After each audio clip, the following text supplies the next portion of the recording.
Recently we had the release of Fallout London, the massive DLC-sized Fallout 4 mod set, in London.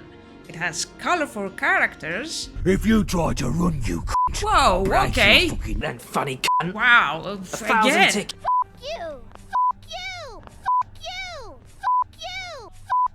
Okay, that's it. And beautiful art. What the fuck is this? Oh my god. Look what I found, guys. There he is. Yep. Todd. In all his glory.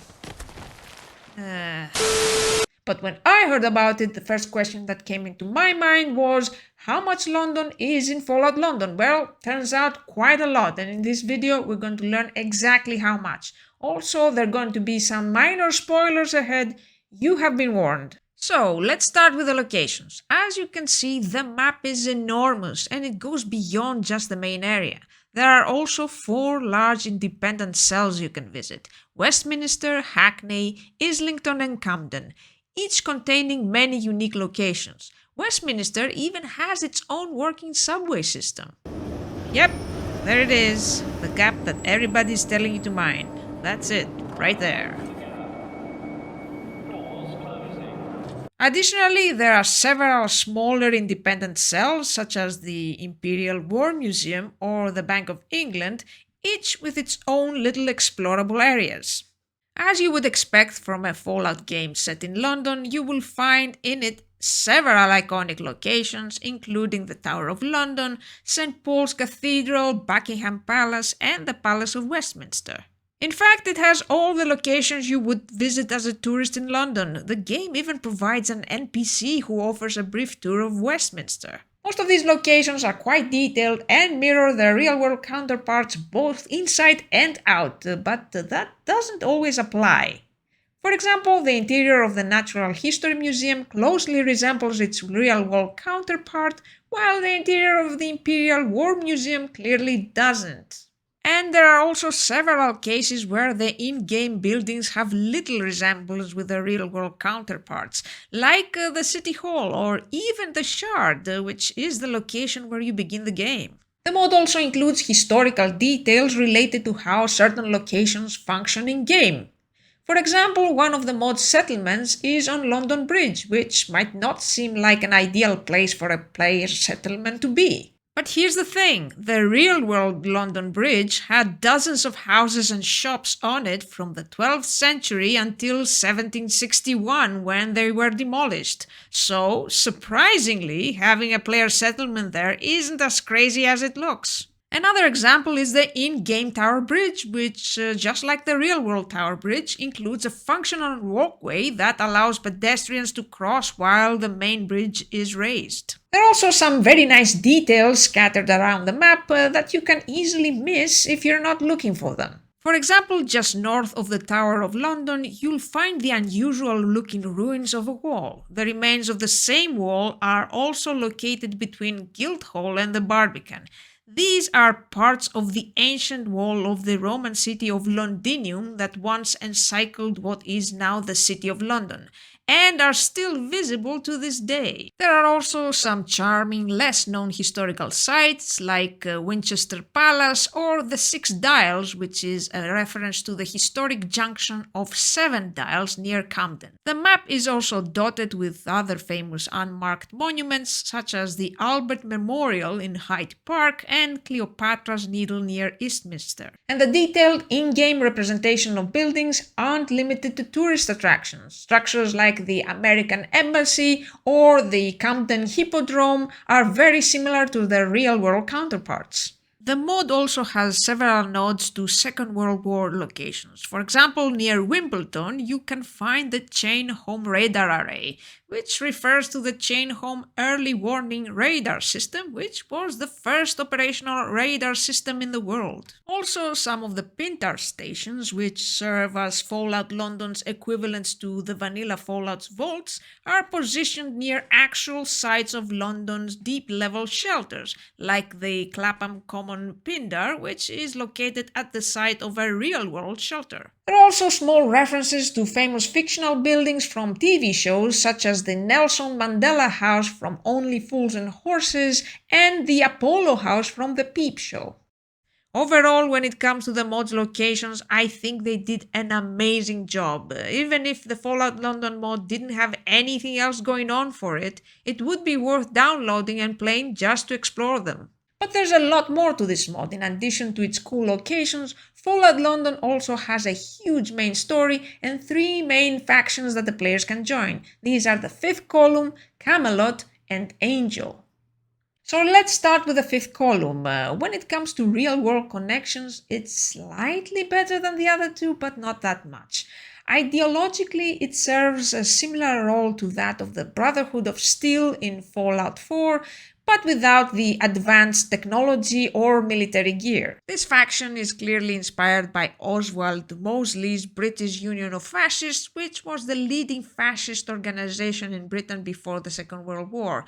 Basically, they hate the gentry and want to take over London. The areas they control are covered in propaganda posters, and their organization closely mirrors that of the BUF black shirts. Also, their headquarters are located in St. George's Town Hall in Stepney. This is the site of the Battle of Cable Street, where Mosley's black shirts clashed with anti-fascist protesters in 1936. The in-game building is almost an exact copy of the real-world town hall and even has the mural commemorating the 1936 events on its side. The faction leader, Eve Varney, even shares some superficial similarities with Mosley. She comes from the British aristocracy and violently purged dissent within the ranks of her organization. Also, if you choose to support the Fifth Column, their rise to power through the game's main story loosely follows the tactics used by the BUF in real life. But the game offers little explanation about them unless you choose to join them. Even then, it provides just a basic background on their history, ideology, and significance. Also, the few NPCs with opinions on the faction offer only shallow, dismissive, or supportive comments. The other 2 main factions, Camelot and Angel, are primarily based on fiction and don't have that many connections to the real world. But they do have the occasional historical reference here and there. First, there's Camelot. Camelot. Camelot.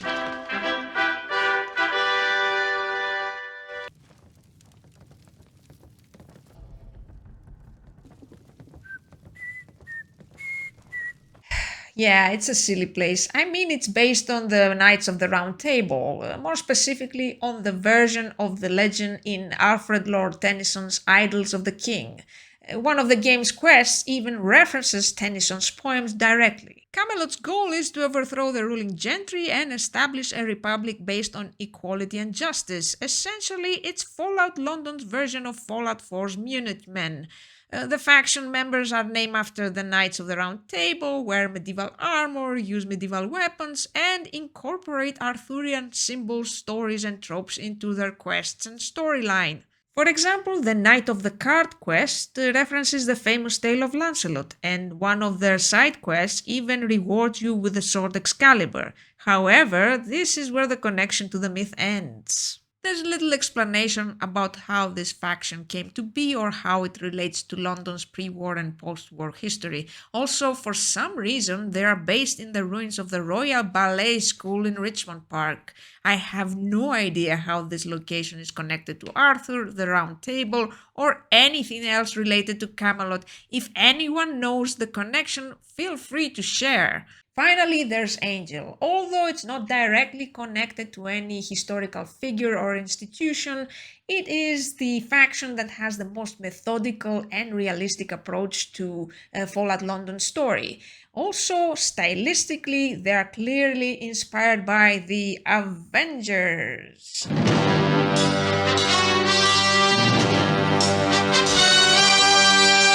This was a 1960s spy TV series in which agents John Steed and Emma Peel solved quirky conspiracies with impeccable British flair. I'm Ms. Smythe.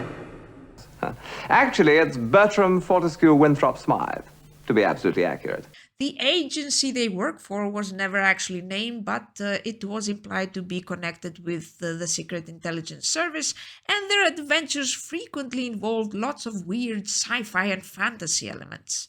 Angel operates like a combination between the British Civil Service and a spy agency, with their headquarters located in the Head of Civil Service office directly behind the Treasury building in Westminster, though no such office exists in that location in the real world. Angel's storyline also seemed to be inspired by real-world espionage cases such as the Perfume Affair, and also have elements from Orwell's 1984, John le Carré's Tinker Tailor Soldier Spy, and British TV shows like Yes Prime Minister and A Very British Coup. So they are essentially what Fallout 4's Institute would be if it was clever, stylish, and actually fun to play.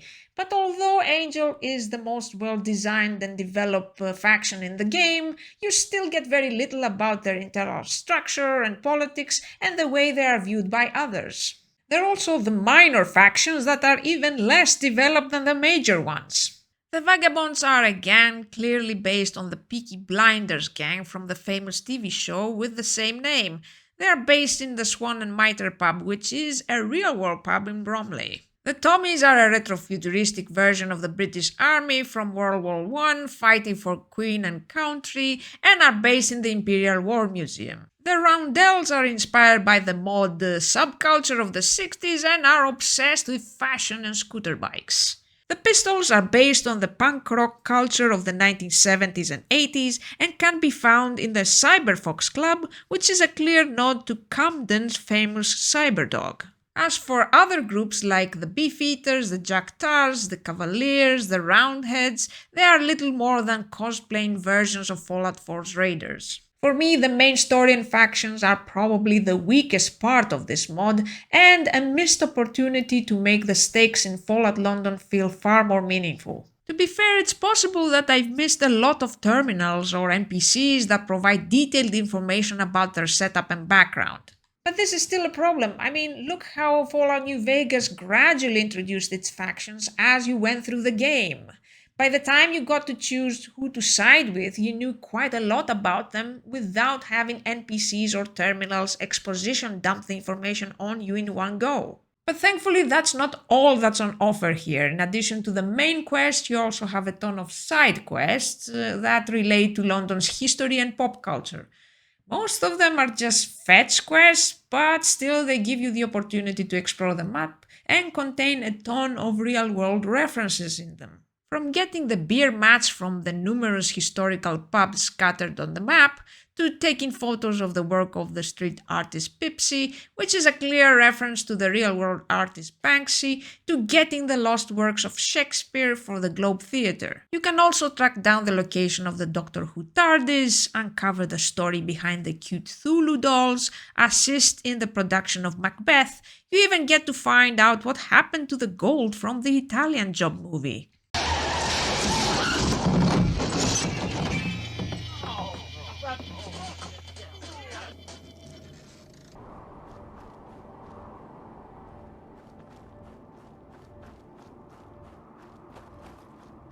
But my personal favorite is the hilarious British Museum quest, where the AI that's giving you the museum tour is also trying to kill you. Congratulations! You have just placed your grubby little fingers on a helmet that once belonged to Anglo-Saxon King Raidwall. I am so happy to see you smear this delicately ornate piece of history with your dirty hands. Now, the Parthenon Frieze. Because who needs cinema when you've got Greek drama carved into marble? And I'm not just talking about their attempts of repatriation. Legally purchased by Lord Elgin, the Elgin Marbles, or the Parthenon Frieze, is like the world's oldest soap opera, complete with dramatic poses and scandalous storylines.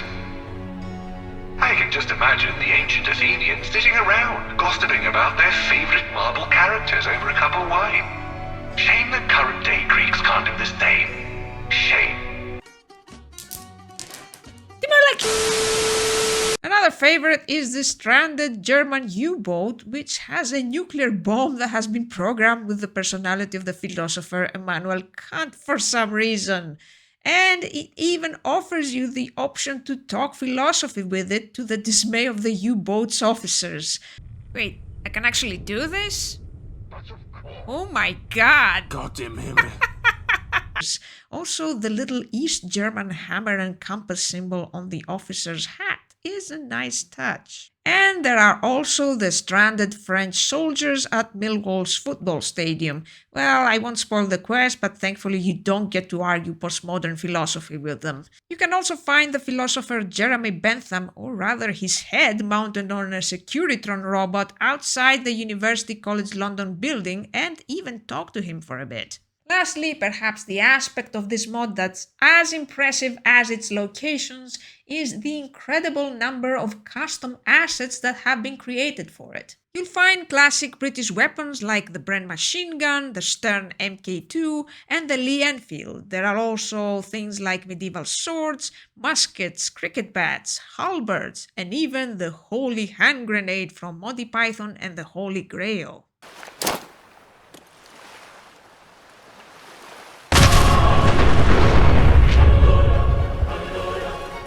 The mod also includes a wide range of armor and clothing options, from Royal Guard and Bobby uniforms to Beefeater costumes, even the uniform of the traffic warden from the British post-apocalyptic movie Threads. It also has tons of British-themed consumables, junk items, and environmental props, drinks like Iron Brew and tea, and of course, classic British desserts. Yep. There is spotted dick in this game, and it has custard too. It's just pudding with raisin, guys, okay? There are also cars, buses, ads, red telephone boxes, subway maps. The list is endless, and the attention to detail on these things is just phenomenal. Despite its problems, Fallout London is an incredible achievement. But is it on par with Fallout New Vegas and the original Fallout games? No, as a mod it doesn't introduce any innovation when it comes to gameplay. In terms of story, quests and dialogue, it is a step above Fallout 4, but not that much. As for the characters, aside from Smythe, there isn't much depth to them. Some areas and quests suggest that a lot of content was cut before launch, but I'd be surprised if this was what holds Fallout London back from becoming a classic. But this mod managed to prove something that I have been suspecting for quite a while now, that the world of Fallout can be much more varied and much larger than what we have so far, and that it's not an exclusively American world either. In an April 2024 interview, Todd Howard mentioned that he wants to keep Fallout set in the United States, emphasizing that its Americana naivete is a core part of the franchise identity. Look, my view is part of the Fallout shtick is on the Americana naivete and part of that. And so, you know, for us right now, it's okay to sort of acknowledge some of those other areas, but our plans is to predominantly keep it in the US. I kind of agree with this statement in the sense that this is clearly a core part of Bethesda's Fallout. But I believe it's now been proven that Fallout's post-nuclear retrofuturistic world can work just as well beyond this self-imposed limit. The series doesn't even need the Brotherhood of Steel, Vault super mutants, or the rest of its usual staples to stay true to its core setting and premise. Without these superficial elements, Fallout could become a platform to explore different cultures, histories, perspectives. In the future, I hope to see things like a Fallout Paris, a Fallout Berlin, a Fallout Moscow, a Fallout Beijing. That would be interesting to see. Anyway, my next video will probably be on my History VR game. If you enjoyed this video, please like and subscribe, and Ave atque Valet.